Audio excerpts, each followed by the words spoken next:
Bueno, y ahora sí le damos la bienvenida a María Eugenia Vidal, exgobernadora de la provincia de Buenos Aires. ¿Cómo está, Vidal? Buenas noches. Bueno, ¿a qué hemos asistido o qué estamos viendo en las últimas 24 horas en el escenario político argentino? Creo que desde ayer a la noche, lo que hemos visto es medidas improvisadas, medidas sin diálogo con la mayor parte de los gobernadores, porque la mayor parte de los gobernadores no adhirieron a esas medidas, con lo cual tengo que entender que no fueron consultados, no solamente el jefe de gobierno de la ciudad, pero sobre todo, y lo más grave, medidas indiferentes con la realidad cotidiana de cada uno de los argentinos. Esto que le pasó a Nicolás con su hija anoche, pasó en muchas familias de nuestro país, de chicos que volvieron a ver la posibilidad de tener que estar encerrados frente a un Zoom de nuevo y se angustiaron.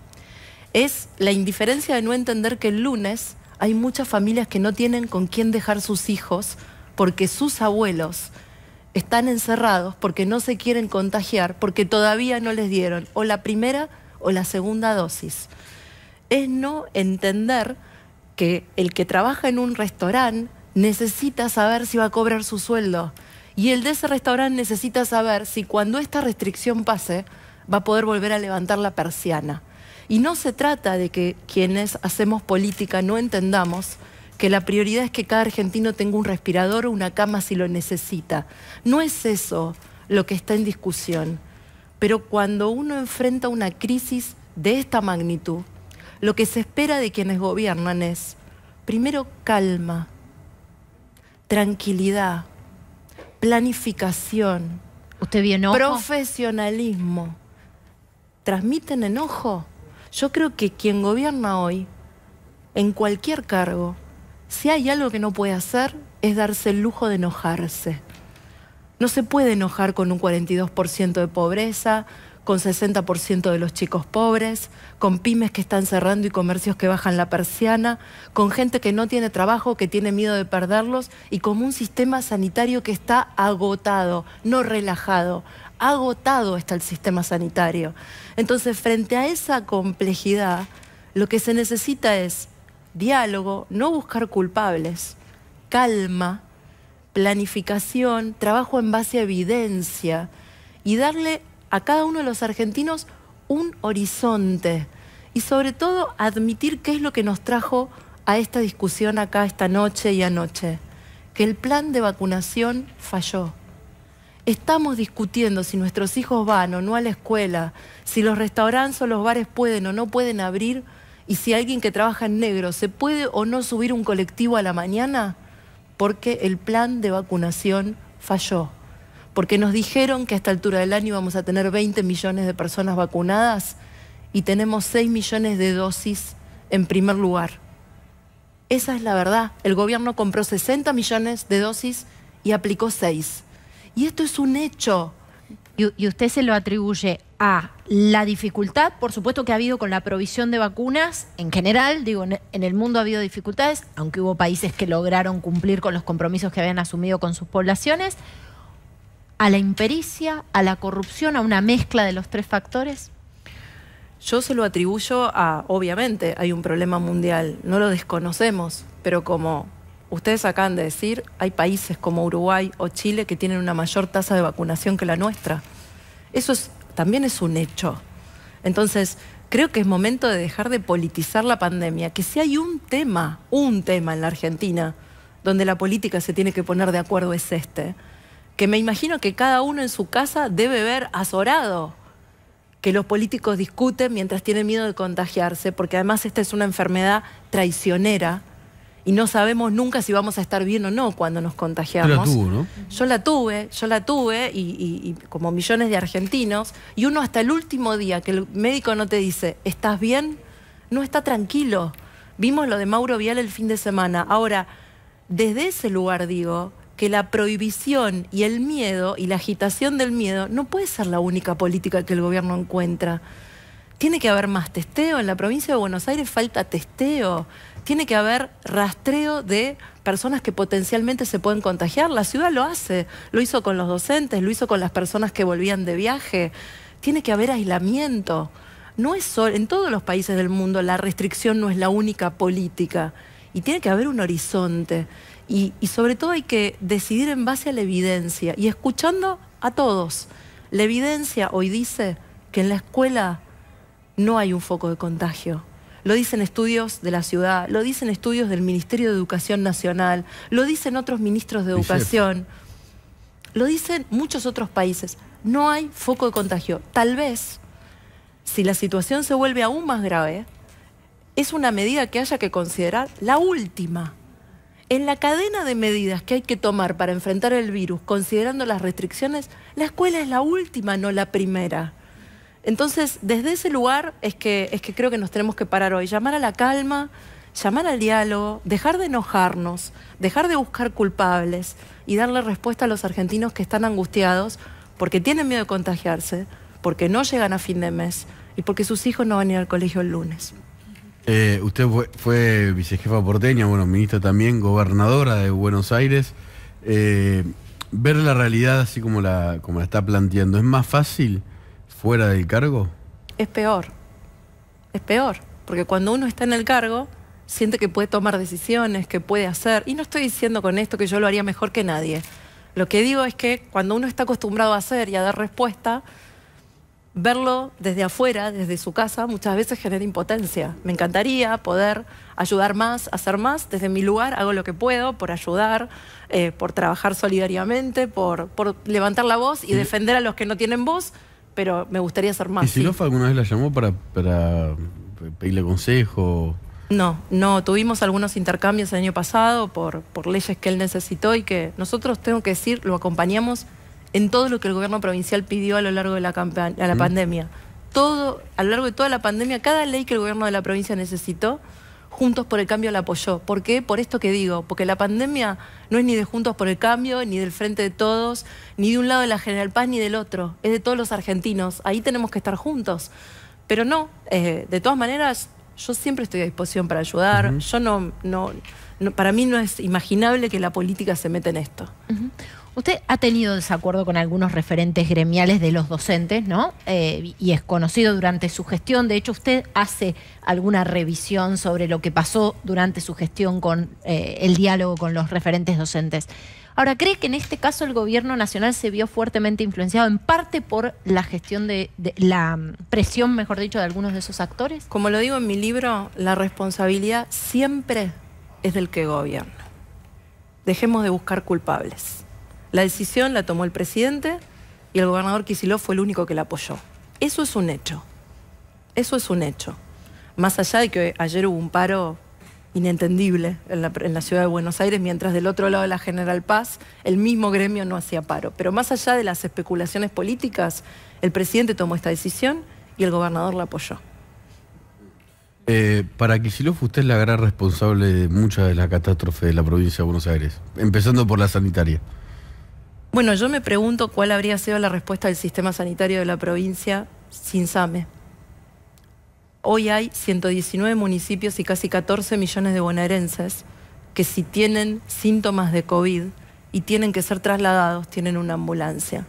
Hoy hay en todos los hospitales de la provincia una guardia preparada para recibirlos, porque las guardias estaban destruidas cuando yo llegué a la gobernación. Pero ¿sabe qué? No, el punto no es entrar en esta discusión chiquita. Yo creo que la grieta cada vez más grande no es entre el Frente de Todos y Juntos por el Cambio, es entre la política y la gente.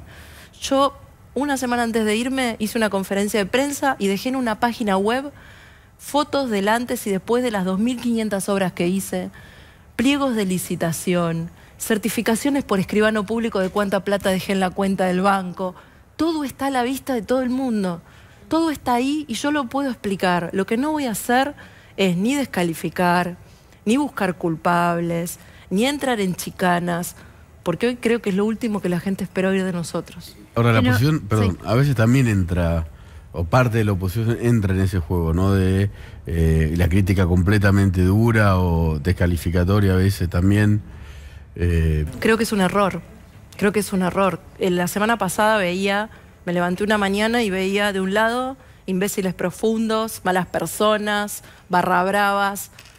Yo digo... Barra bravas se dijeron de los dos lados. Sí, el ciudadano común el que se levanta a trabajar esa mañana y ese día no se podía tomar el colectivo porque no era esencial, y la empresa no le paga el viaje en remis, y va al supermercado y tiene ese 5% que inflación multiplicado cuando va a comprar comida, y con un salario promedio tiene que pagar un alquiler y los servicios, y no tiene con quién dejar a su hijo el lunes cuando la escuela le cierre. Ese ciudadano que ve que nos decimos esas cosas, ¿qué piensa que lo cuida? ¿Quién piensa que lo protege? Yo creo que la descalificación es hija de la falta de argumentos. Cuando uno tiene que insultar a alguien, bueno, eso habla de la persona que insulta, ¿no? Y creo que la firmeza no tiene que ver con insulto, con crítica despiadada. Uno puede ser muy firme sin levantar la voz y defender sus valores. Más allá de que usted ha sido identificada con el grupo Las Palomas dentro de la oposición, ¿no? En referencia como a esta contraposición Halcones y Palomas por un estilo más moderado, pero usted recién hablaba de que al finalizar su gestión usted subió una página web, de alguna manera rindió cuentas, ¿no? Rendir cuentas, que es un deber, ¿no? Debiera ser algo que hagan todos los funcionarios. A la luz, por ejemplo, de lo que ha sucedido con la vacunación VIP, ¿usted no siente que hay, más allá de que usted no es cultora de la grieta, un abismo moral entre lo que usted haría en una situación como esta y lo que han hecho con una vacunación que ha sido opaca en muchos aspectos? Sin duda, creo que es parte de la grieta entre la política y la gente. Porque cuando uno mira a un militante kirchnerista de 18 años o un funcionario decir, sí me vacuné, ¿no? Antes que otro, cada una de esas vacunas en un contexto de escasez, donde el propio gobierno está diciendo, la ministra Bisotti dijo ayer, es difícil conseguir vacunas. Entonces, en un contexto donde el gobierno nos está diciendo, no hay vacunas, vemos a alguien que no le corresponde que se adelanta en la fila, pero no es la fila de un banco, no es la fila para hacer un trámite en el sector público, no es la fila para subirte un colectivo, es la fila que puede hacer la diferencia entre que te mueras o no. De los vacunados VIP, ¿cuál es el que más la indignó? Todos me indignaron, todos me indignaron. Todos los funcionarios me indignó, pero sobre todo me indignó el silencio de muchos funcionarios que son responsables, la minimización, son pocos, son casos excepcionales. No son excepcionales. Todos los días. Ayer vimos otro. Hoy en la tapa de los diarios había otro. Entonces, indigna, claro que indigna. Indigna porque, más que por la vacuna que ellos se pusieron, por la que otros dejaron de tener. ¿A qué va a ser candidata? ¿Esa era una pregunta fácil? Sí.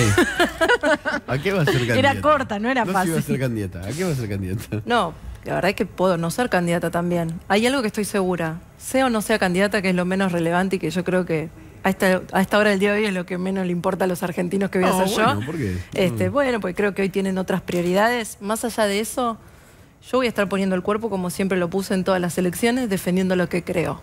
Eso va a ser seguro y eso no tiene que ver con un cargo ni con encabezar una lista. Va a ser candidata capital, parece. No tengo nada, no hay nada definido y tampoco hay nada que me apure porque la verdad es que hoy hay otras, con todo esto hay otras prioridades. ¿Pensó en retirarse de la política? No. La verdad es que lo cuento en el libro, cuando salí de la gobernación me fui a ver a una obra en una parroquia que queda cerca de la gobernación que se llama San Ponciano, que les había prometido una visita y nunca pude ir en los últimos meses de gestión que fueron muy duros, y en vez de irme a mi casa me fui a ver esa obra y a charlar con ellos, y en realidad nunca dejé. No me expuse públicamente porque creía que había que tener un tiempo de silencio y que había que respetar a quien había ganado la elección, y así lo hice. Y porque además me fui a trabajar, porque yo no vivo del Estado. A mí el Estado no me paga ningún sueldo. Dejé de ser gobernadora y me fui a buscar trabajo. ¿Y de qué estás trabajando? Estoy haciendo docencia en 3 universidades. Trabajo para una ONG ya desde hace más de un año ayudando. Y además trabajo para el sector privado haciendo algunas consultorías. Y con eso vivo y mantengo a mis hijos y no dependo del Estado, pero por supuesto eso me lleva tiempo. Pero creo que también se puede mostrar eso, ¿no? Yo decidí no seguir viviendo del Estado porque también hay que mostrar que la política no es una carrera de cargos donde una llega y se queda para siempre. Usted ha hablado sobre el plan B en aquellas elecciones y demás. ¿Qué es lo que cuenta, o si nos puede adelantar algo de lo que cuenta sobre esa instancia en su libro? Lo que digo en el libro es que no me arrepiento de haber rechazado el plan B, de haber rechazado el desdoblamiento, que cuando algo va mal en un gobierno empiezan a aparecer esto de las candidaturas alternativas, las fechas electorales, y lo que pasa es más profundo. Y que lo más importante no es el nombre y apellido de quien encabece la boleta, sino lo que uno representa. Si no, yo nunca hubiera llegado a ser gobernadora. Bueno, No. sí. No, dale. Ver, Si vamos a seguir hablando, por supuesto, de los temas. Es un día con muchísima información, así que seguimos hablando de la coyuntura y pidiéndole su opinión al respecto. A ver, hubo muchos culpables entre comillas, por supuesto. Los culpables de todo. Los culpables en el mundo al revés, en este caso, porque se habló hasta del personal sanitario, de que el personal sanitario se relajó. Bueno, hay un hashtag con muchísimas fotos de gente que, como decimos, trabaja a destajo y por sueldos que en muchos casos son una calamidad. Pero estos son los culpables del día en un país al revés. Hay que ir a un colegio primario, ver el horario de salida de los chicos, ver cómo las madres se agolpan frente a la puerta, ver cómo de ese modo el contagio puede hacerse más fácil, ver cómo los chicos juegan entre sí cambiándose los barbijos. El sistema sanitario también se ha relajado. Y en un tiempo en donde los contagios estaban disminuyendo, abrieron puertas a atender otro tipo de necesidades quirúrgicas que podían esperar, pero que creyeron que eran oportunos tratarlos ahora. Chicos con capacidades diferentes, lo difícil que se les hace trabajar con esos chicos, que no entienden la dimensión del problema sanitario que enfrentan. Invité a muchos a seguirme, me siguieron muy pocos, debo ser franco.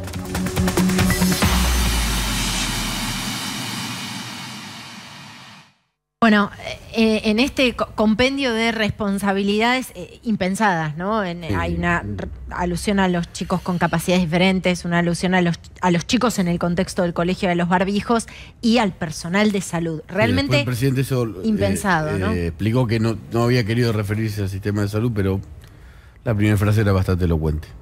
Sí, por supuesto. A ver, ¿cuál es su reflexión al respecto? Creo que forma parte de una serie de declaraciones poco felices en un contexto de mucha tensión o enojo en términos políticos, ¿o cree que es realmente lo que piensa el presidente? Yo creo que hay que retomar la calma. Me parece lo más importante cuando uno gobierna. Estar en eje. Es muy difícil gobernar en pandemia. Yo se lo reconozco a cualquier gobierno del mundo, incluyendo el nuestro.